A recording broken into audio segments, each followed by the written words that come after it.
जय हिंद दोस्तों, मैं आशीष शुक्ला आपके अपने YouTube चैनल दिशा जीएस क्लासेस पर आप सभी का स्वागत करते हैं। आज के क्रम में हम लोग लेखपाल के लिए एक टॉपिक पढ़ेंगे जिससे आपके आगामी परीक्षाओं में प्रश्न पूछे जाने की संभावना है। इस 10 से 15 मिनट की वीडियो आप पूरे इत्मीनान से देखेंगे और इसको अपनी कॉपी में नोट करेंगे। यकीन मानिएगा ये टॉपिक आपकी परीक्षाओं के लिए कारगर होगा, जीएस के साथ साथ लेखपाल की ग्रामीण विकास परीक्षा के लिए भी। टॉपिक है बेटा कृषि।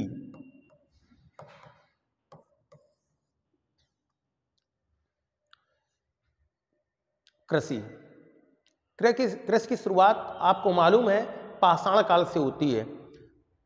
भारत में सबसे पहले कृषि के जो प्रमाण मिलते हैं वो नव पाषाण काल से मिलते हैं।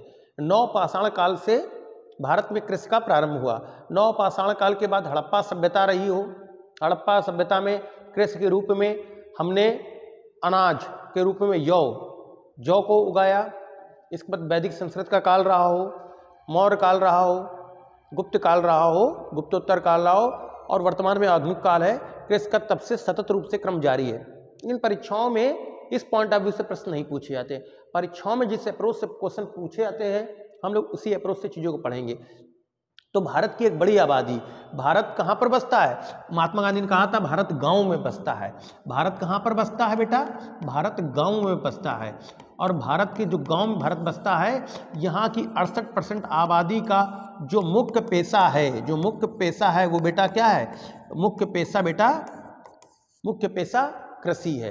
भारत की अर्थव्यवस्था में जब भारत को आज़ादी मिली उस समय भारत में लगभग 57% जीडीपी में 57% कृषि क्षेत्र का योगदान था, जो समय के साथ इसकी जीडीपी का स्तर घटता रहा। वर्तमान में जो लिख लीजिए, वर्तमान में 2020-21 के आर्थिक सर्वेक्षण रिपोर्ट के आधार पर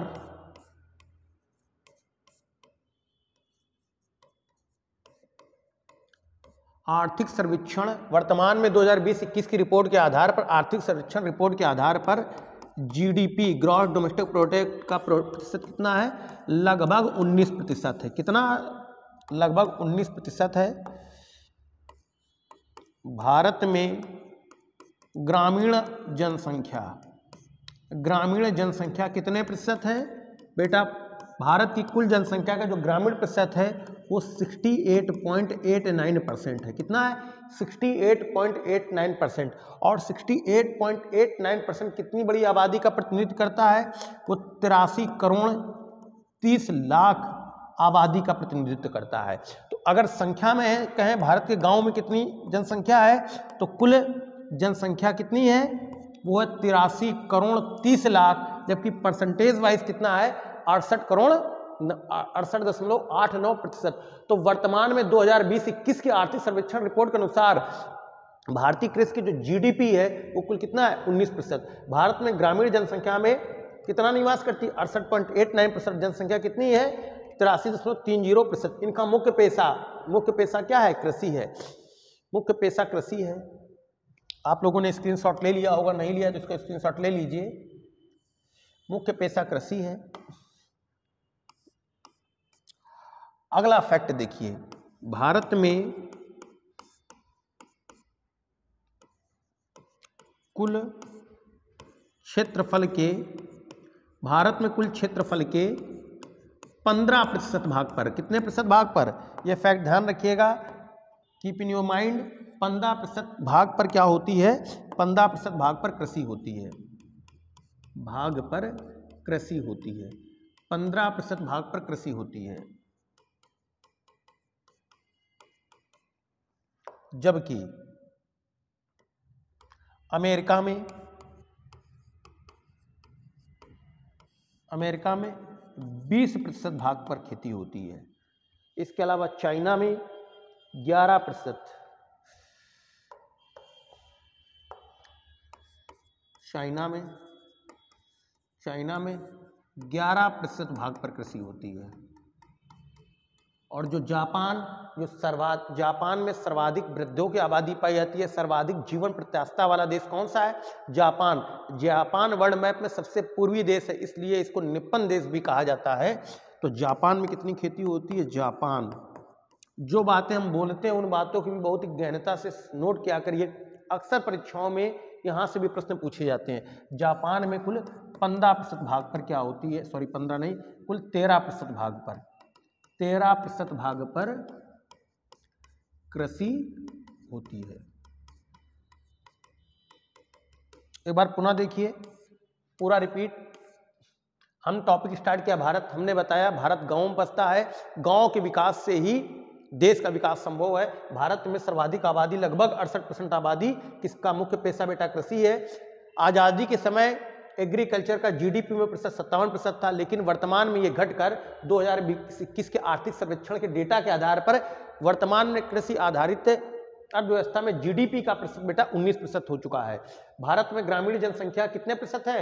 ये तो अप्रॉक्स में है 68%, एग्जैक्टली अकॉर्डिंग टू सेंसेक्स 2011, जनगणना 2011 के अनुसार, हमारा जनगणना हमारा भविष्य जिसकी टैगलाइन थी, उसके आधार पर भारत में ग्रामीण जनसंख्या का परसेंटेज 68.89%, जबकि ये परसेंटेज में है, बट फिगर में कितनी है? 83 करोड़ 30, मतलब 30 लाख, 83 करोड़ 30 लाख, 83.30 करोड़।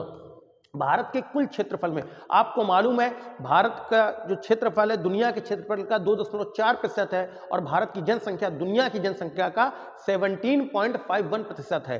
तो भारत के कुल क्षेत्रफल में जो दुनिया के अप्रॉक्स की तुलना में कंपेयर में 2.4%, तो भारत के कुल क्षेत्रफल में 15% भाग पर क्या होती है? खेती होती है, कृषि होती है। अमेरिका मतलब यूएसए के कुल क्षेत्रफल के 20% भाग पर कृषि होती है। चाइना के कुल क्षेत्रफल के 11% भाग पर खेती होती है, और जापान के कुल क्षेत्रफल के 13% भाग पर कृषि होती है। यह फैक्ट आपसे इसमें भारत में महत्वपूर्ण ज्यादा है, बाकी ये तथ्य भी आपको वैश्विक पॉइंट ऑफ व्यू से, ग्लोबल पॉइंट ऑफ व्यू से मालूम होनी चाहिए। अगली बात देखिए,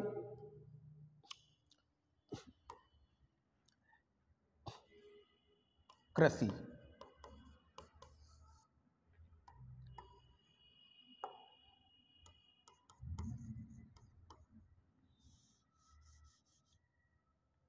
कृषि के लिए आपको क्या, किसकी जरूरत पड़ती है बेटा? भूमि की। भूमि को वैदिक काल में क्या कहा जाता था? कृषि योग्य भूमि को उर्वरा कहा जाता था। उर्वरा किसको बोलते थे? वैदिक काल में कृषि योग्य भूमि को उर्वरा कहा जाता था। कृषि योग्य भूमि को उर्वरा कहते थे। कृषि योग्य उपजाऊ भूमि को उर्वरा कहते थे। तो भूमि के प्रकार, वर्तमान में भूमि के कितने प्रकार हैं? भूमि के बेटा 3 प्रकार हैं। भूमि के कितने प्रकार होते हैं? 3 प्रकार होते हैं। एक आपकी होती है उर्वरा भूमि, उर्वर भूमि, जिसको आप बोलते हो उपजाऊ भूमि। दूसरी होती है परती भूमि, और तीसरी होती है बंजर भूमि। कृषि किस पर होती है? कृषि के लिए बेटा भूमि होती है, हालांकि पानी में होती है, इसको हाइड्रोपोनिक्स बोलते हैं, लेकिन वो वाली बात नहीं जो जमीन पर खेती होती है। भूमि पर तो सबसे पहले, कृषि के पहले आपको भूमि के प्रकार मालूम होने चाहिए। भूमि कितने प्रकार की होती है? 3 प्रकार की, उर्वर भूमि, परती भूमि और बंजर भूमि। कृषि योग्य उपजाऊ भूमि को क्या बोलते हैं? उर्वरा कहते हैं, उर्वर भूमि। उर्वर भूमि जहां पर एक फसली कृषि, द्विफसली कृषि, जहां पर एक ही फसल को उगाया जाए तो एक फसली, एक फसल वर्ष में एक फसल उगाई जाए तो एक फसली। द्विफसली किसे कहेंगे? द्विफसली जहां पर कृषि वर्ष में, सुन लीजिए, उर्वर भूमि, प्रति भूमि, बंजर भूमि, 3 प्रकार की भूमि होती है। बात आई सर कृषि भूमि कब से कब तक होता है, तो इस फैक्ट को भी नोट कर लीजिएगा। कृषि वर्ष का प्रारंभ होता है 1 जुलाई से 30 जून तक, इसको बोलते हैं कृषि वर्ष। Very important topic. तो उर्वर भूमि, पहली कृषि का वर्ष जो होता है, पहली फसल कौन सी होती है? एज ए लेखपाल आपको भूमि सर्वेक्षण करना पड़ेगा। वर्ष में कम से कम 3 सर्वेक्षण करने पड़ेंगे। साल का एज ए लेखपाल बनने पर आपका पहला सर्वेक्षण होगा खरीफ सर्वेक्षण, दूसरा होगा रबी सर्वेक्षण और तीसरा होगा आपका कौन सा? जायद सर्वेक्षण। तो खरीफ, रबी सर्वेक्षण और तीसरा कौन सा है? जायद। इसी सर्वेक्षण के आधार पर 3 प्रकार की फसलें होती हैं। कितनी प्रकार? 3 फसलें, खरीफ फसल, रबी फसल और जायद फसल। तो देखिए उर्वर भूमि की परिभाषा लिख लीजिए। कृषि वर्ष में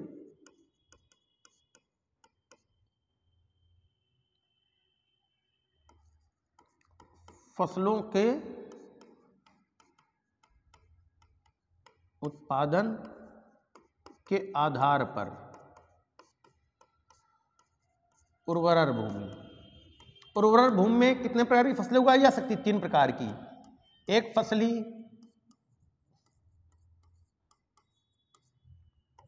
द्विफसली और बहुफसली। एक फसली क्या होती है? एक फसली जब किसी कृषि वर्ष में उस खेत में केवल एक फसल ही उगाई जाती है तो उसको एक फसली कृषि बोलते हैं। जब किसी कृषि वर्ष में एक खेत में दो फसलें उगा ली जाती है, जैसे मक्का और गेहूं, तो उसको दो फसली कृषि बोलते हैं।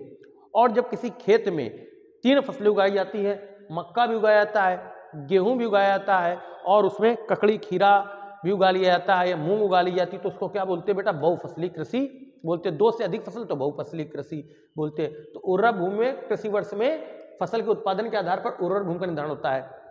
तो उर्वर भूमि में प्रतिवर्ष खेती होती है।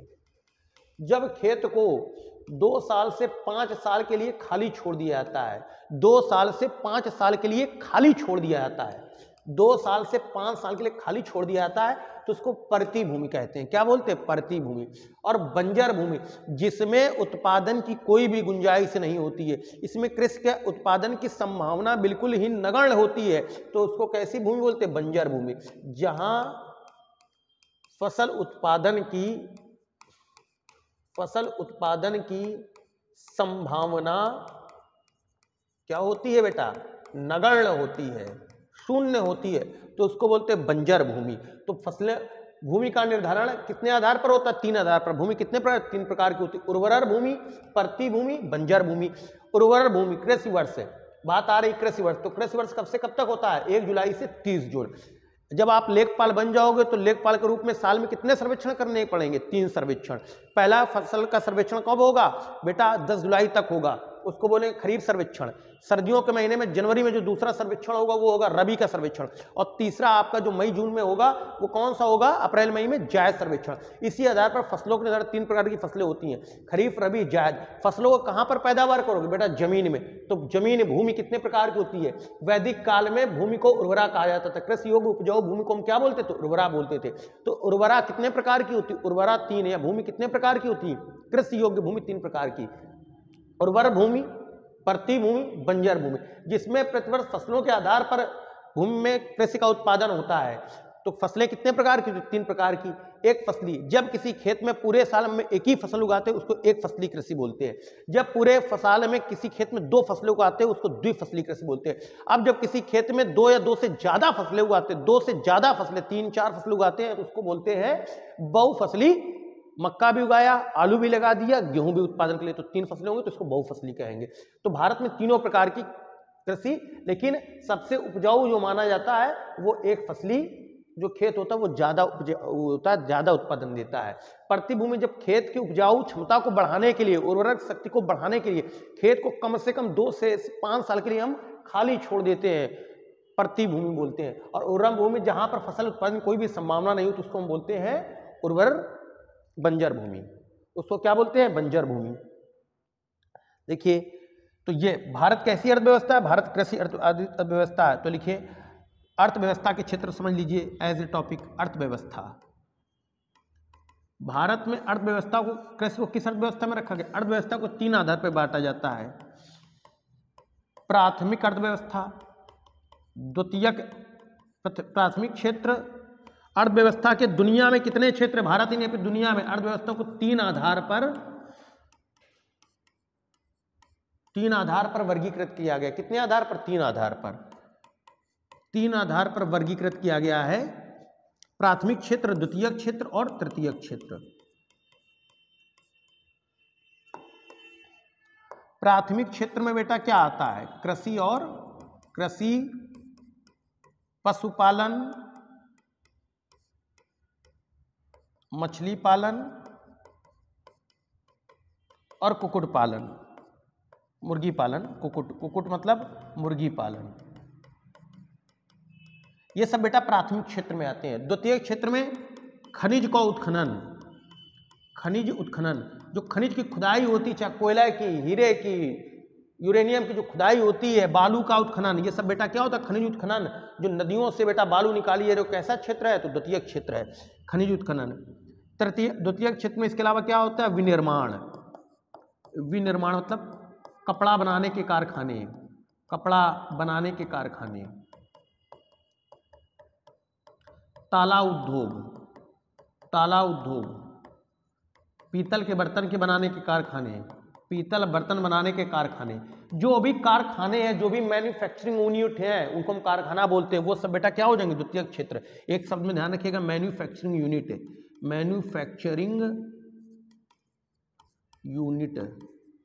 और तृतीय क्षेत्र में सेवा क्षेत्र होता है। वर्तमान सेवा क्षेत्र, हम टीचर होकर टीचिंग कर रहे हैं, शिक्षक, सेना, IAS, बैंक कर्मचारी, दुकानदार, सब्जी विक्रेता। अब समझ लीजिए, दुनिया में अर्थव्यवस्था को, हर एक काम धंधों को तीन क्षेत्र में वर्गीकृत किया जा सकता है। प्राथमिक क्षेत्र, द्वितीय क्षेत्र या तृतीय क्षेत्र। जो व्यक्ति एग्रीकल्चर, एनिमल हस्बेंड्री, पशुपालन, मछली पालन, मुर्गी पालन से संलग्न, तो उसको किस कैटेगरी में रखेंगे? प्राथमिक क्षेत्र। हमारे देश की 68% आबादी किस क्षेत्र में संलग्न है? हमारे देश की 68% आबादी का जो पहलू है वो कौन सा है? प्राथमिक क्षेत्र। सबसे जो गरीब जनसंख्या निवास करती है, प्राथमिक क्षेत्रों की आय का स्रोत क्या होता है? बहुत ही कम होता है। द्वितीय क्षेत्र, जो प्रधानमंत्री जी का मेक इन इंडिया का सपना था, ताकि देश में विनिर्माण गतिविधियों को बढ़ाया दिया जा सके। मार्कर बनाना, बोर्ड बनाना, कपड़े बनाना, मैं स्वेटर पहनूं, स्वेटर बनाना, जितने भी मैन्युफैक्चरिंग काम होते हैं, ताला कारखाना, उद्योग कारखाना, बिजली के तार बनाना, प्रेस बनाना, हीटर बनाना, पंखे बनाना, रॉड बनाना, ये सब बेटा मैन्युफैक्चरिंग यूनिट होती है, जो फैक्ट्रियां होती हैं, तो उसको हम बोलते हैं उद्योग क्षेत्र या खनिज उत्खनन। खनिज पूर्व में प्राथमिक क्षेत्र के अंतर्गत था, लेकिन वर्तमान में इसको द्वितीय क्षेत्र के अंतर्गत रख लिया गया, ध्यान रखिएगा। तृतीय क्षेत्र, जो भी सेवा कार्य है, जो सर्विस प्रोवाइड, हम आपको पढ़ा रहे हैं, हम सर्विस प्रोवाइड कर रहे हैं। डॉक्टर आपका इलाज कर रहा है, सर्विस प्रोवाइड कर रहा है। बैंक कर्मचारी आपके पैसे जमा कर रहा है, सर्विस प्रोवाइड कर रहा है। दुकानदार आपको सामान उठा कर दे रहा है, वो सर्विस प्रोवाइड कर रहा है। तो कुल मिलाकर, चाहे वो कोई भी दुकानदार हो, मेडिकल स्टोर का हो, किराने का दुकानदार हो, या सब्जी विक्रेता हो, चाय विक्रेता हो, शिक्षक हो, सेना का अधिकारी हो, पुलिस का कर्मचारी हो, दरोगा जी हो, कांस्टेबल साहब हो, DSP साहब हो, SP साहब हो, कमिश्नर साहब हो, बैंक, कोई भी किसमें, तो हमारी सरकार आप देख रहे हैं किस क्षेत्र में बढ़ावा दे रही है? सेवा क्षेत्र को बढ़ाते जा रहे हैं। दुनिया के विकसित देश जहां पर सेवा क्षेत्र ज्यादा होता है, उसको हम क्या बोलते हैं? विकसित क्षेत्र बोलते हैं। जबकि हमारा कृषि क्षेत्र किस पर आधारित? प्राथमिक क्षेत्र पर आधारित है। ये बात देखिए, सबसे बड़ी आबादी कहाँ निवास करती है? लगी किसमें? प्राथमिक क्षेत्र में। और सबसे ज्यादा जो रेवेन्यू जनरेट होता है वो कहां से होता है? तृतीय क्षेत्र से। इसीलिए किसान का बेटा क्या चाहता है? किसान का बेटा नौकरी चाहता है, वो प्राथमिक क्षेत्र से कहां पर शिफ्ट होना चाहता है? तृतीय क्षेत्र में। अर्थात हम विकासशील से विकसित बनना चाह रहे हैं। सरकार का जोर है मेक इन इंडिया के तहत कि लोग क्या करें? स्वरोजगार करें, ताकि स्वरोजगार के जरिए डायरेक्ट प्राथमिक से तृतीय की ओर न जाकर प्राथमिक से कुछ लोग द्वितीय और कुछ लोग तृतीय, इससे अर्थव्यवस्था क्या हो जाएगी? संतुलन हो जाएगा। हम प्राथमिक से सीधे तृतीय, हर एक किसान का बेटा या तो सेना में, या तो आर्मी में, या तो शिक्षक, इन क्षेत्रों में जाना चाहता है। जबकि देश की जो जरूरत है वो मैन्युफैक्चरिंग की जरूरत है। सरकार ने इसी मेक इन इंडिया अभियान चलाकर इसी क्षेत्र पर विशेष जोर देने का काम किया था। तो आज आपने समझा होगा कृषि के टॉपिक को।